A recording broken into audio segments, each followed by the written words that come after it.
Welcome to Sales Players, the #1 podcast for top players in B2B sales. Whether you're a seasoned pro or just starting out in the world of sales, this is the show for you. We're all about bringing you fresh, actionable ideas to supercharge your rev gen game. We dive deep into the mindset, habits, and tools used by top performers in the industry. Generate more leads, close more deals, and build wealth and financial security in B2B sales. So if you're ready to level up, you've come to the right place. Join the conversation with other like-minded sales players and continue the discussion beyond the show. Hit the subscribe button, tune into the Sales Players, and let's start winning together. This episode is sponsored by Accord. Accord helps revenue teams drive execution excellence by enforcing their standards for how they sell, onboard, and expand with prospects and customers. Revenue teams can ensure flawless execution of value selling, MedPick, account planning, business cases, mutual action plans, and more with Accord's deal execution platform. If you've been a long-time listener of the show, you've probably already heard me talk about how I use mutual action plans, account plans, and business cases to manage and close my enterprise deals. Well, Accord has created a better way to manage the process. They're your solution for deal execution. Your buyers are going to love it because it makes their evaluation process so much easier by helping them seamlessly validate and onboard new and existing vendor partners. I've been super excited to be using Accord to manage my 6- and 7-figure enterprise deals.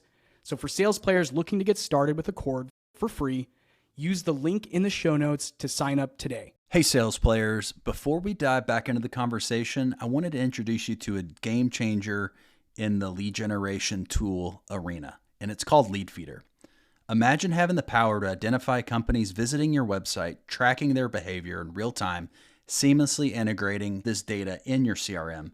Lead Feeder is not just a tool, it's your secret weapon for efficient and targeted lead engagement. What sets Lead Feeder apart is its ability to provide detailed insights into visitor behavior, helping your sales team to prioritize efforts and close deals faster. Ready to revolutionize your approach to leads and deals? Head over to leadfeeder.com for your free demo today. That's LEADFEEDER.com. Don't miss out on the future of successful lead generation with Lead Feeder. Plus, if you go to the show notes, we actually have a special link that will give you a 21-day free trial instead of the normal 14-day free trial. Go over today and sign up. In this episode, we're going to talk to startup advisor and consultant Mor Assouline. You're going to learn about how to go about outbound, also the importance of following up and utilizing copy in your discovery, demos, and closing, and some really tactical tips. This has been a great episode for me to explore how to understand going about outbound and creating a community of support. Enjoy. So a great place to start, I think, would be tell us a little bit about where you came from. I know your story because I've been following you for a really long time on Twitter and LinkedIn, but tell our listeners what they need to hear about. Shit, where do I start? What do they need to hear? Okay, how far back do I go here?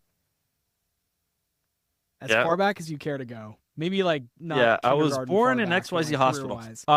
My first love is copywriting and marketing. I was a copywriter at a company called Zimmerman Advertising. It's the largest ad agency in Florida. I was more of an intern, but I got an offer to a full-time position after the internship, and I didn't want it. But I was doing copywriting there, and I really loved copywriting.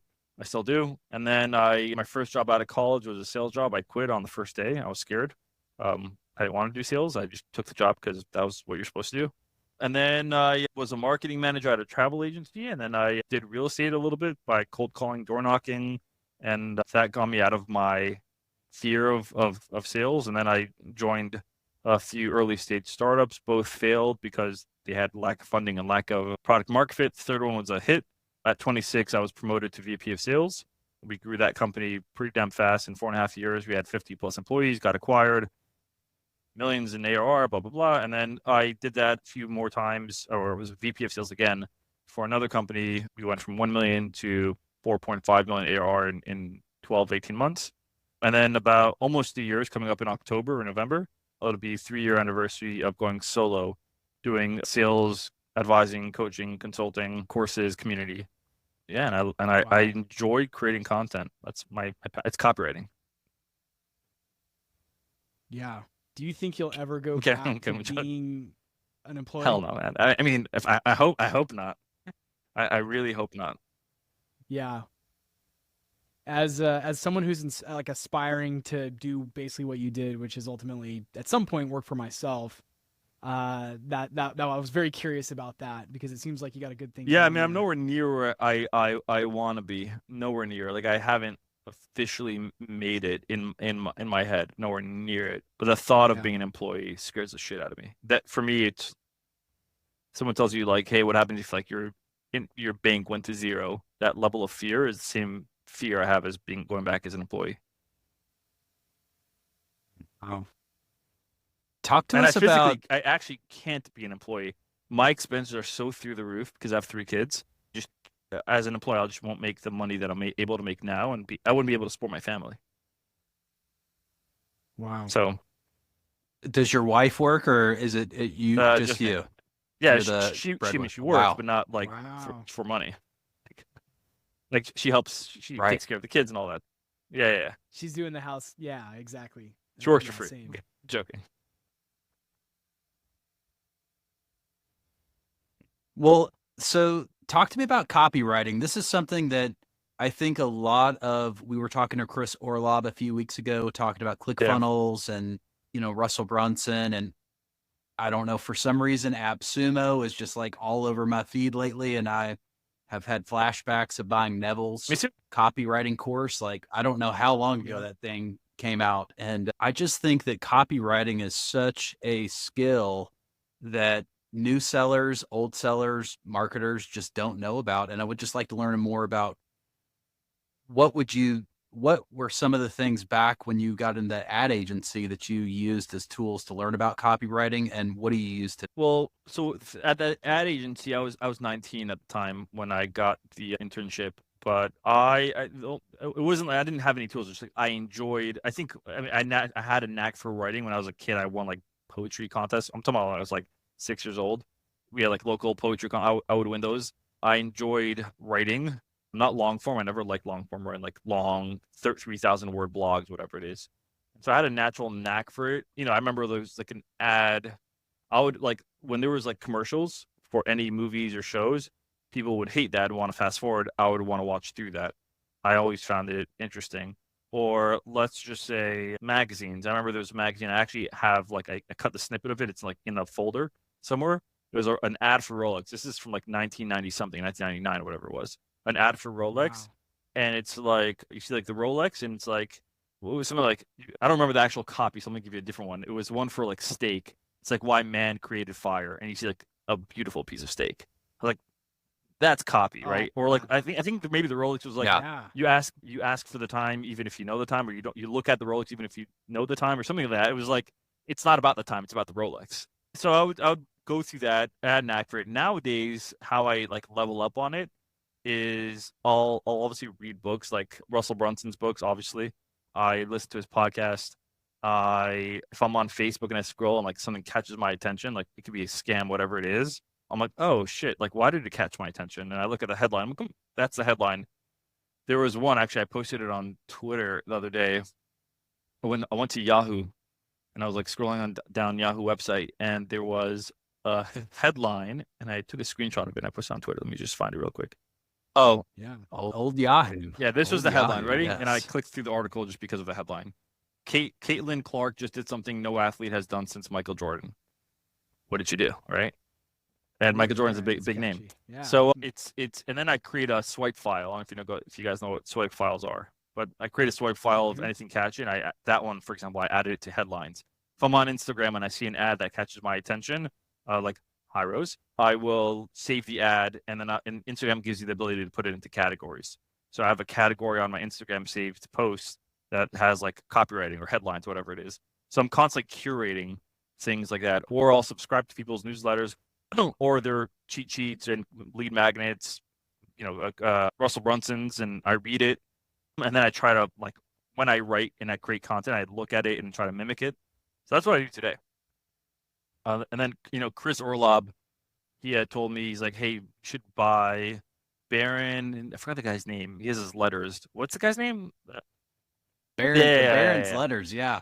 All right. Yeah, I got the book behind my Yeah, head he here told me to buy somewhere. that. Yeah. So I bought it, and he's like, "You should read through it. Just like read through it, like know it by heart." And I read it. I think Chris Orlob is a fantastic copywriter. Well, so talk to me about when you're talking to, and do you mainly work with early stage founders who are trying to do like founder led sales, or are you working with like first time account executives? Like, what is your niche? God, all of it. Early stage founders or founders that have salespeople but may not have a sales leader in place. So I'm acting as an interim. AEs of all sorts, except for like enterprise. Like I'm saying, like when I say enterprise AEs, I'm talking about upper level enterprise. They're dealing with like $1 million contract, $600,000 contract, overly complex. The deal cycle on average takes 12 months or more. I've never sold $1 million ever, or a contract for $1 million. I don't. So it's more SMB, mid market, and call it lower level enterprise. So let's say low six figures, where the sales cycle could be like 6 months. Yeah, and my niche is B2B SaaS. That's the niche. And where would you say like copywriting, like staying on this copywriting punch of how important is it to have great copy and a demo script? Also on the landing page, do you help with that? For landing pages, yeah. So for copy, like landing pages, I don't necessarily position myself like as an expert for copywriting when I work with these startups. But for example, the emails that go out to a lead when they book a demo, like those emails I'll rewrite. The words that are said on demos by the salesperson, like maybe how they handle an objection or how they lead up to a feature or how they, the big reveal, however it is, all work on that. There's like a concept I train reps on it. I call it conviction statements. So the idea behind that is when you're selling to a prospect and you want to like really drive home a feature or a thing that you want them to do, you can tell them all day, like, yeah, I love this feature because of XYZ, or I love this because this, you should do this. Sure, it's nice. It lands kind of like, okay, cool, you're the sales rep. But a conviction statement is, I don't know, you ever watch like a movie or a show and there's a reporter and the reporter wants to interview the person. He's like, yeah, not today. And she's like, off the record. And then he looks at the reporter, he goes, off the record? She's like, yeah. And then he like opens up. So I think to myself, like, how do you do that? How do you, and then whatever the person says and the communication is authentic. So how do you do that on a sales call? How do you have like an off the record moment? I call that a conviction statement. So let's just say I'm selling a tool for marketers and I sell software, whatever it is, and they should use this tool. But if I say, hey, you should use this, I'm biased. What I would say something is like, hey, Chase, if you hired me tomorrow as if I quit tomorrow and you hired me as your full-time CMO, this is the first thing I would do. Whether you go with my solution or not, this is the first strategy I would do. So like, there's no script for that. That's just sort of like off the record. I'm sort of talking from a place of conviction. So that's where maybe copy messaging comes into play. Even when sending out cold emails, like for example, one of my buyer personas would be like a founder that's hiring for a VP of sales. Usually that tells me that either they have a salesperson and it's the founder is trying to level them up and they just don't have the bandwidth, or it's founder led sales and they need to bring somebody in and maybe they think VP of sales is the right move, whatever. So I'll send out a cold, and let's say I see the job description, they're hiring for a VP of sales, and I don't see any other sales leader position. Maybe I'll send them a connect request on LinkedIn with a note saying, saw you're hiring for a VP. Have you found one yet? ? Like, I'm not going to go into this whole pitch. Like typically when I speak to founders, I'm just going to ask them like straight up. It's like I'm texting a friend. I'm going to message the founder. Yeah. And so that's maybe copywriting being incorporated into sales. I think salespeople generally, when they start writing cold emails or they communicate to a prospect, they go into like a sales persona and they use different words and they speak differently. And then when they talk to their buddies and their friends, it's like totally different. It's stupid. Like, do you ever get, when you approach, say, a founder at an early tech startup, B2B SaaS startup, or a VP of sales, do they ever roll their eyes when you talk about your copywriting process? And I ask that because I've talked about copywriting for a long time because I've always been interested in some of the same things, like what ads get my attention and what did people do in the 70s to write, a sales letter that could sell a bunch of Rolexes.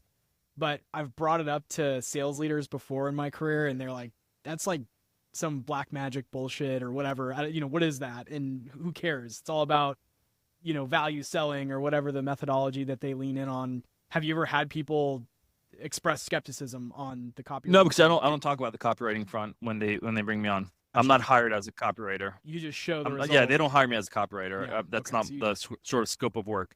The scope of work is they're hiring me to, build a playbook, systematize their sales process, coach the reps. That's what they're hiring me for. And part of that process is maybe writing out the cadences and sequences, and they don't know. That's why they hired me to do the job. Yeah, but they don't hire me as a copywriter. Gotcha. So you don't ever have to bring up the fact that what you're implementing is copywriting. It's more framed as like, hey, this is messaging for. Yeah, they usually don't. They don't argue. I mean, usually when I do like discovery calls with them and like call it a presentation, whatever it is, I'll show them examples. I'm a big fan of like show, don't tell, and like if I am speaking to a sales rep, an AE it happened this week. He's like, hey, I want to learn more about your university, which is like my sales community. I'm like, yeah, well, let me show you. And then I share my screen and I just show them like the back end. I show them the Slack community and I show them the messages that are going back and forth. I show them Kajabi, the back end platform with all the tools. Like I just show them, and that does the selling for me. Cool. I'm really curious because you're talking to lots of clients. It sounds like, B2B SaaS, mid-market deals is what I heard. I dropped off for a second because my Wi-Fi crashed. What are some things that you're seeing in the market right now that people are getting way wrong when it comes to their playbook, when it comes to their outreach or positioning their product, whatever topic? Like, what are some big, pitfalls that you're seeing in the marketplace today? I think the hot topic is outbound. Everyone's trying to build top of funnel. I think where they're getting it way wrong, not everybody, but a lot, is they're trying to do outbound at scale. And when you ask them why, it's like, well, we just need more leads. We need more volume. I'm like, okay. So then I look at their messaging and their messaging is shit. It's just garbage. So now they're just sending garbage at scale. Yeah. That's never going to work.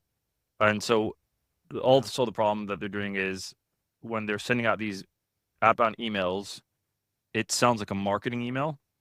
It sounds like it's like a mission statement from the company's about section. What they should be doing, which they don't, is go to your gongs and fireflies or whatever it is, listen to the discovery calls with your prospects and start like writing out, like documenting how are they describing when the sales rep is saying to the prospect, hey, what is they trying to accomplish, whatever the discovery question is and the prospect is opening up. Document, like literally copy and paste that transcription on like a spreadsheet and just do that for a bunch of your closed won deals for the last 3 months. And then what you'll notice, and then study that, you'll notice that they're using certain language and jargon that you're probably not even using. Maybe consistently, if you listen to most of your closed won deals, the calls, your prospects are using the words like, we're bleeding money through the cracks. Let's just say that's the words that they're using. What are the chances that you're going to use that language had you not done that? And they don't. And this goes across the board. They don't do this as part of not only sales, but for marketing. Like your copy on your website, if you go to demotoclose.com and you scroll through my website and read the copy, none of those things are my words. What I did was I listened to my discovery calls and I just started documenting. Like I spoke to Chase, had a Chase describe problem. I wrote it down. I drew, I just wrote it down. And then I looked for patterns and then I updated my copy based, not paraphrasing it, literally copying and pasting it. And that's not happening. It's tedious and it's not happening. That's probably a big one. Mor, let me ask a quick question on that from a, let's say, founder that doesn't have like Gong or like these big tool sets or ICs. What are some ways that you can actually document, like save these reports of like, would you just do it in Google Sheets and just have it right? Well, do you have any call recording software? Yeah, I mean, I do, but I would say like, what if the client does not have any call recording they should get software? One. It's like, yeah. Okay. It doesn't have to be Gong. There's plenty of them, and every new one coming out of the woodworks every day. There's Fireflies. There's Sybil. I use Fathom. Fathom is free. I'm sure they have a paid version, but they have Fathom. Cool. I mean, ideally, if you can really do this properly, if you want to do this at scale, this particular homework or exercise is if you're using something like a Gong, Gong has, and a lot of these other platforms have this feature, keyword trackers. So you can say, hey, whenever prospects talks about these things, track it and then save it in a library. And then you have like a bunch of trackers that it's tracking the call, and then you can go back and listen to the calls. That helps, right? Because you don't have to manually go through it. You'll eventually have to like manually sort, but that initial upfront work of tracking it is done by the software. And is it by keyword or is it by phrase or just like one word, or what would you suggest and what would you look for there? The way I did it when I was VP of sales using Gong was I would train my reps to ask certain questions like, hey, you have to ask, we need to find out what the pain points that the prospects are dealing with, or anytime they talk about competitor, we need to know about that. It was easier with competitors because whenever the name of a competitor would be set by the prospect, you can easily pick that up. But to pick up on the pain point, that was harder. So how do we do it? I told the rep, I'm like, here are questions that you can choose from that you can ask for like discovery, like for pain point. You can ask it in this way, this way, this way. It doesn't matter. And I went into Gong and I created keyword trackers for those variations of those questions that I wanted my reps to ask. So whenever I can search by those variations, I know that I'll get some sort of response. Like it'll pull up the talk track snippet for the problem statement, because I've trained my reps to ask a question in this format, which means I can find the information that I'm looking for. I know with, what was it? Fathom? I'm using Fathom. They have a little neat thing that pops up open on the side when you're on the call. And one of the options like pain point, let's just say. And whenever the prospect is talking about a pain point, you can just press pain point and it starts to record it. And then you can end the recording if you want, like end it from recording that part. If the prospect is talking about goals, you can create a category called goals. And when the prospect's like, yeah, my goals this year is, click on goals, it'll start recording it. And when they're done, you can stop it. Oh, that's cool. That's really cool. Game changer. That's very, very tactical steps. And then messaging, it's interesting. I was in one of these Slack channels today and somebody was talking in there and they're like, do you use LinkedIn for outreach and to book demos and book meetings? And I just laughed when I saw that. I'm like, yeah, I do that all day long. And I mean, do you use more LinkedIn to book meetings for your clients? Not like in a straight direct pitch way. So a lot of my clients, their prospects aren't on LinkedIn. Mine are. So LinkedIn may be a little bit difficult for them. They're not even like on LinkedIn. Like if you type in the name of the prospect, there's like LinkedIn member and no profile picture. So it's like not even worth it. For others, yeah, we maybe use like more of an ABM approach. So let's just say we find a prospect is relatively active on LinkedIn. They post content, they engage, whatever it is. And then step one would be put them on a LinkedIn Sales Navigator list, call it prospects, whatever list that you have. And then every day, whenever they post content, engage in their content. And when I say engage, I don't mean saying like, oh, I love this post. Like ask a question, challenge them, have an opinion, whatever it is. And your goal is to get the prospect to view your comment or view your profile, like your comment on your comment, or request. Like one of those 4 actions have to happen. And once one of those 4 actions happen, you now know that you're on your prospect's radar. Like they know who you are, maybe not in detail, but they've heard of Chase, right? They've heard of Mor because they've viewed my profile. Once that happens, then you can maybe send a connect request with no pitch and or email and then cold email them. So I use LinkedIn to book calls, whatever it is, in a very organic, call it life cycle nurturing way. I'm not going straight for the pitch. I am engaging with them. I'm building familiarity. I'm getting them to like maybe like my stuff. Then I will indirectly like pitch. I may ask someone like I'm talking to a CEO on LinkedIn, and on the DMC connected with me, but he was looking for something else entirely. And I was trying to help him. Like, are you looking for this? Or have you tried this? Have you tried that? Have you tried that? I'm like, maybe you should try this. Maybe you should try that. Cool. I was like, you know what? I was thinking like a few weeks later, I was thinking about what you're saying about wanting to do XYZ. Would you be open to this idea? ? Very light, very with or without you energy. Like I'm not like, take it or leave it. Like you want it, cool. You don't want it, that's cool too. And that's how I'm using LinkedIn. It's not like direct pitch. Yeah, it's relationship building and it's long term. I love that. I want to learn a little bit more about you. First of all, some tools that you recommend. You already mentioned a few of them that you're using for things like recording. Is part of your offering that you go into your clients and you make recommendations for their tool stack, or are you just focused on the content, playbooks, and coaching the actual sales technique? I will make a recommendation on tech stack if I feel there is a need for it, but I'm not going into it looking to do that. Again, they're hiring me not to review their tech stack. They're hiring, I mean, like, I will naturally review it, but they're hiring me to improve outbound messaging. They're hiring me to improve the way they're doing discovery, demos, follow-up, close, whatever. For example, one thing that I'm noticing one of my clients is they're having these like pretty complex calls, whatever it is, and then they're drafting out a proposal and then they're sending it out, and then there's a little bit of a back and forth, and this is all happening via email. There's a tool out there called Aligned, getaligned.com. I think that's the domain. Beall is the CEO of that company. It's almost like a virtual sales room where you're inviting your prospect, you're sending a link, they join, and then it's like your little portal with them. And anything that you want to share with them, you do it in this virtual room. Like if you want to send a proposal, whatever it is. And if they share it outside to somebody else in their organization, that person has to essentially log in to see it. And then you get notified when somebody else in the org logs in. Like that's something I'm recommending to a client. So I'm like, they need that. Another one is like they weren't using call recording. They were recording their calls on Zoom. You know, bro, what are you doing? Like, get a call recording. So we just got Sybil, right? I told him, hey, you can look at Gong, you can look at Avoma, you can look at Fathom. You can do your research. I'll make my recommendation, but it's up to you what you want to do. So I'll make a recommendation if I see a true need. What are some other tools you're personally excited about, whether it's something you use in your business or just things you've seen on the market? A few. So Aligned is one of them. I really like what Aligned is doing.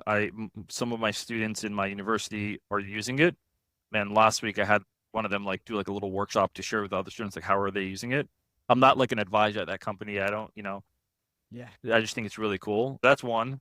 Another one is Twain. Twain, I'm a product advisor at. I don't know if you've heard of Lavender, but it's a competitor to Lavender, but the founder there is really building it the way a product should be built, like taking feedback seriously, hired a bunch of product advisors. Mark Kazaglo, I could be butchering his last name. Oh, you're from Catalyst, So he's one of the product advisors, whatever. So like they're really doing it right. And I just finished doing like a video of a new feature they released. So they're building something really cool, very smart. What else? There's a bunch of new like sales tech that's coming out right now. I'm like, not another one. Yeah, it's really a crazy explosive market right now. Just compared to like the industry I come from, I'm in the like contact center software category, which I wouldn't say is shrinking either. It's definitely growing too, but not quite at the same rate as like sales and go-to-market tools. There's another one, RB2B, Adam Robinson. So Adam Robinson is the CEO of retention.com. He's pretty active on LinkedIn. He creates really good content. Smart dude. He built a competitor to 6sense or Clearbit. And RB2B, you like easy install on your website, and then whenever somebody visits your website, you can set up an integration with Slack where it sends you a notification who that person is, not just like what company they are, like who specifically it is, what their title is, their LinkedIn, and get to know like your visitors and their intent. Wow. It's really, there's a lot of acceleration going on. At one point, were you working on a SaaS product, or am I? You're remembering something else. Yeah, I couldn't remember if you had a widget or some kind of app or something you were working on. Eventually, maybe one day, but I don't have any developer best friends that can, chops. Yeah, I'm the same. Well, Mor, I have a question. I'm on your website. First, what is FDTC? It's a name that needs to be rebranded. It stands for From Demo to Close. Okay. Yeah, I mean, when I first started the business, I didn't have a name. I was like, what the fuck what name do I give it? And I'm like, all right, I need to stand out. I need to stand for something. I need to be different. Outbound is just fully saturated. I'm like, I don't want to swim in that lane. And I'm like, all right, well, you go to Gong, you go to all these websites. What's their main call to action on the website? Schedule a demo, request a demo, book a demo. I'm like, clearly a demo is valuable. And I came from that world where we did a lot of demos. Yeah. So I was like, all right, let me do a demo to close, from demo to close. That's really one of the main reasons why. and then my kid just walking through them. I got to rebrand because people aren't hiring me just for demos. They're hiring me for discovery. They're hiring me for prospecting. Right. So maybe I'll change from lead to close. I don't know. Eventually I want to do a rebrand. I like that. Okay. And then you have some case studies on your website that I really want to dig into of just with this mail shake of where you say demo win rates from 29% to 49%. The number of AEs on that team was 9, and that result only took 90 days. So what were some tips and tricks that you used in that 90 days to get them almost, 50% bump on win rates? Yeah, a lot, right? But we did one-on-ones. I did one-on-one calls where we listened to their actual demos, but we would specifically listen to demos that were open for open deals.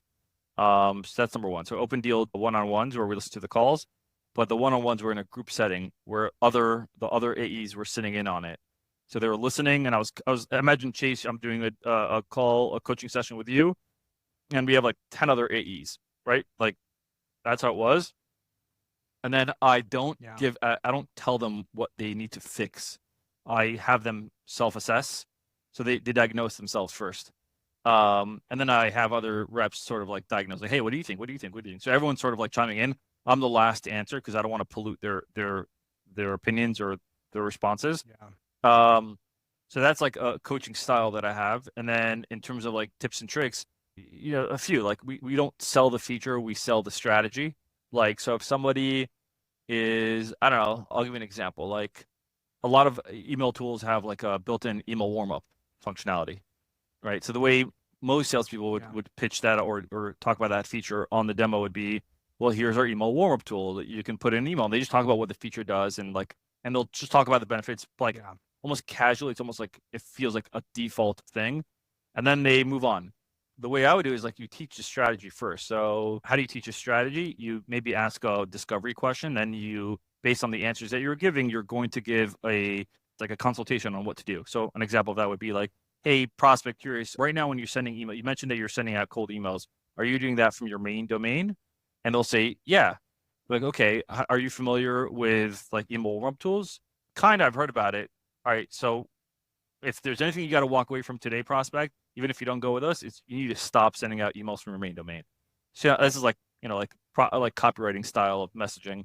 And then it'll be like, let me explain you why. And then the job is for the rep to educate them on why they should not do that. Now, we're not even pitching email warm-up tool yet. All we're talking about is we're educating. Don't do that. And the reason why you shouldn't do it is because of XYZ.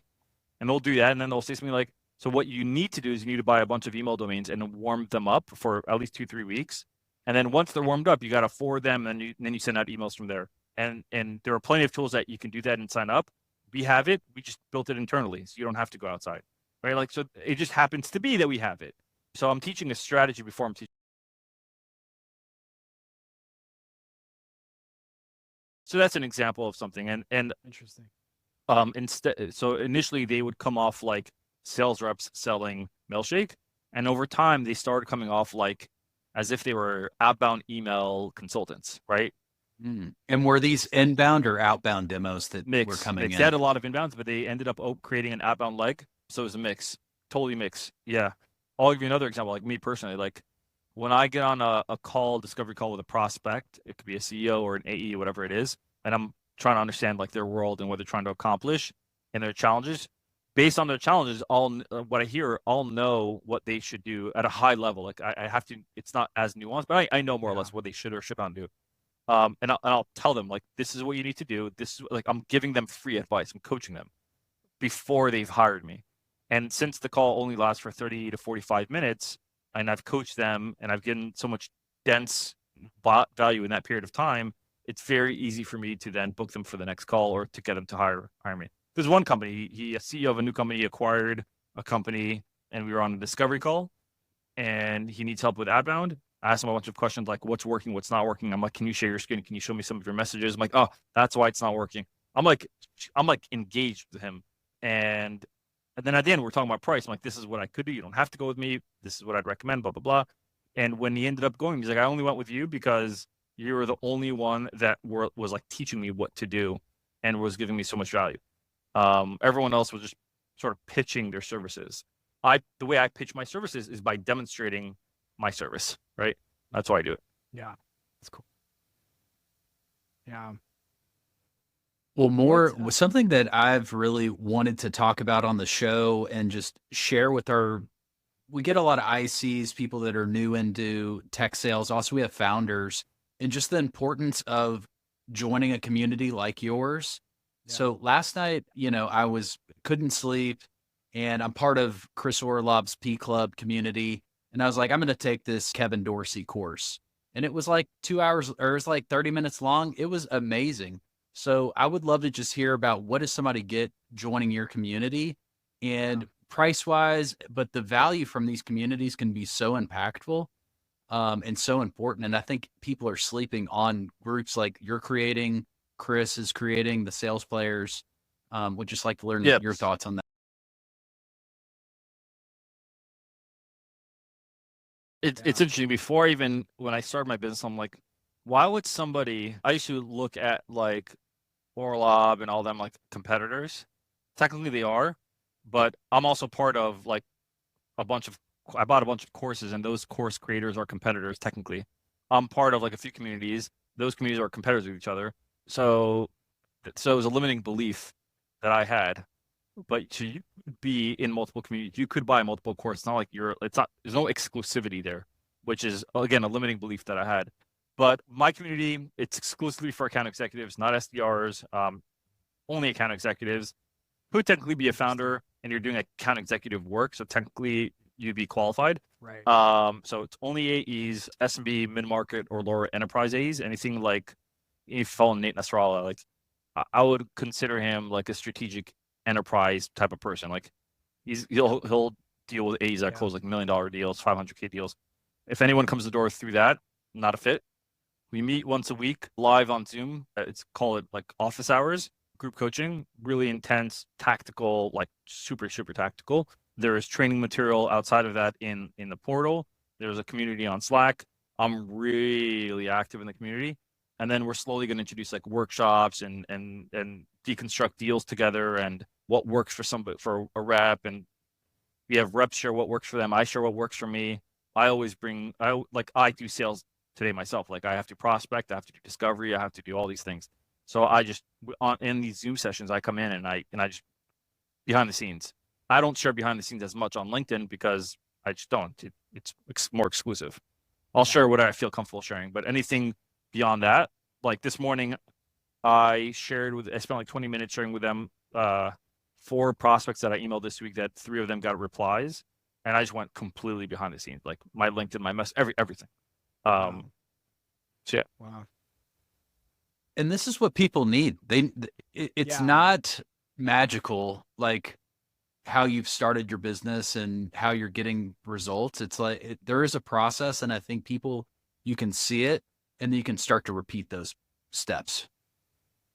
Yeah. How did you get critical mass with the community? Who were the first members? Was it people you were coaching or something along those lines that then jumped into a Slack and then that became the office hours? Yeah, I'm definitely not at critical mass anywhere near it. I'm nowhere near where I want to be or need to be. But I just offered coaching for free in the beginning to get testimonials, but only if the coaching helped. And then it was sort of like hodgepodge. Like I just sort of like throwing spaghetti at the wall and just trying different things. Initially, I was trying to do what Dave Gerhardt is doing with his Exit 5 community. Dave Gerhardt's like a B2B marketer. He has like 3,500 members paying, I don't know, $20-$30 a month, crushing. And I'm like, that's why I was inspired by FDTC. His original company name was DGMG. I was like, all right, I need ideas. And then he rebranded. I'm like, shit, I got to rebrand now. But see, like I was in his community. I'm not a CMO, but in my head, I'm a marketer. And so I joined his community. Yeah, so it was originally a course. FTC was just a course, just like training material. That's it. But I'm like, I don't want just a course because I want recurring revenue. I come from a SaaS world, so recurring revenue is everything. I was like, why would anybody pay every year for the same course material? There's no value there. Like, how do I make this valuable for them? Like, all right, let me do office hours. Let me do like group coaching. All right, what else? What else? I'm like, all right, I need to update the content regularly. Every week the content gets updated. I need a community. Got to create a community. I need to make sure the community is engaged. Got to do that. So it was initially just started. It was everything's incremental, like compounded efforts, compounded interest. It's just like small and slowly stack it up, and then move things around and just test things, and you're just figuring it out. I'm still figuring it out. I'm telling you, I'm nowhere near. It may look like I know what I'm doing, and I'm nowhere near it. Have you ever gotten your community together in person? All, or is it all virtual. No, they don't. Yeah. Yeah. Like Ian Koniak has an in-person meetup, but Ian Koniak's plans for the community is on the higher side. Yeah. Yeah. By the way, I paid for something like, not Ian Koniak, but a coach for my thing, $16K last year. Now this year I'm paying $2,000 a month, and it's worth every dollar, just because I'll tell you what the value of a coach is or community. It's not so they tell you what you don't know. That's valuable. It's so they validate what you already know, but you're unsure of, right? It's to remove doubt. That is the value of a coach, in my opinion. It's removal of doubt. Yeah. I had a lot of ideas for my business that I wanted to do, and I still do, on copywriting, on messaging, on emails. But I had doubt. I'm like, is this the right move? I don't know. And because of that indecisiveness and no validation, I end up doing nothing, or I half-ass it. Yeah. Yeah. Analysis paralysis. And so I was like, I need someone just to tell me more, do this. I need someone to tell me what to do. I need a boss, right? Like I need someone to tell me what to do. And so I paid for, hired a coach. And when we meet up on Mondays, they tell me, you got to do this. You got to do this. I'm like, you tell me what to do. I'll do it. And then I'm like, I had this idea. What do you think? Like, great idea. Run with it. Now I have the confidence to believe in my ideas. And I think that is the value of a coach. And then the value of a community is, especially when you're remote, it's nobody wants to be on an island by themselves, you know? So yeah, that's the value of a community. I'm Jewish Orthodox, and in the Jewish world, like if somebody, I'll give you an example. There's a person in the community, in our Jewish community so I live in South Florida. There's Hollywood, Fort Lauderdale, Miami Beach, blah, blah. There's someone in Aventura, which is where I live.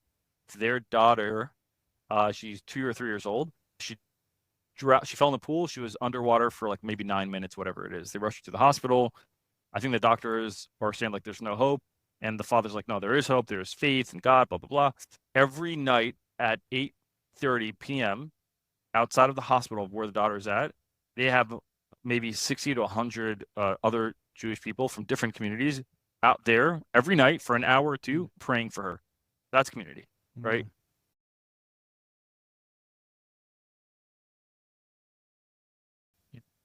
Yeah, it's a support system. It's like, it's a support system. I think it's better when it's in person, but I don't know how to do that yet. I think I'll have to like raise the rate to do it in person. I don't know how other people do it. I'm not there yet. And I'm also not looking to grow the community to like 1,000 members. That's not, because then you get on calls and you have to wait 3 hours to ask your question. That's not my intention. Well, 2 questions in closing here. I know we're coming up on our time with you. One, what's on the roadmap for your community, for your followers? What are you working on today? And then the second one is just, where can people find you on the web? Roadmap for me is trying to push B2C. So that's the sales community. So there's like operationally, I'm trying to improve the quality of the community. So being more involved, being more engaged, offering more interaction within the community, engagement within the community, maybe workshops, whatever it is, improving my messaging, the quality of my content. I use Twitter just to brain dump ideas. I don't use Twitter to like, the way I use Twitter and LinkedIn are totally different. LinkedIn is, I think about what I write. I strategically like write it out and delete it, and it's very intentional. Twitter is not. Twitter is just like brain dump. Like whatever comes to mind, brain dump. I eventually want to hire VA and then get some time back, and then maybe focus on YouTube. I know there's value there. Content like that. Like that's not like Gary Vee. Content. Gotta do content. I just bought his book, Day Trading Attention. I got it right now. I'm excited to read it. And then where can they find me? Find me on LinkedIn. Yeah. I think I sent you guys a link. It's like a little discovery cheat sheet, 24 questions, about 6,300, whatever it is, sales reps already downloading it and using it, and pretty good. A tree. So. Well, we'll put that link in the show notes for sure. Make sure to check out more. Go to demotoclose.com And Mor, it was a pleasure meeting you, and Yeah, look seriously. forward to learning more about your community Appreciate it. as well. Thanks.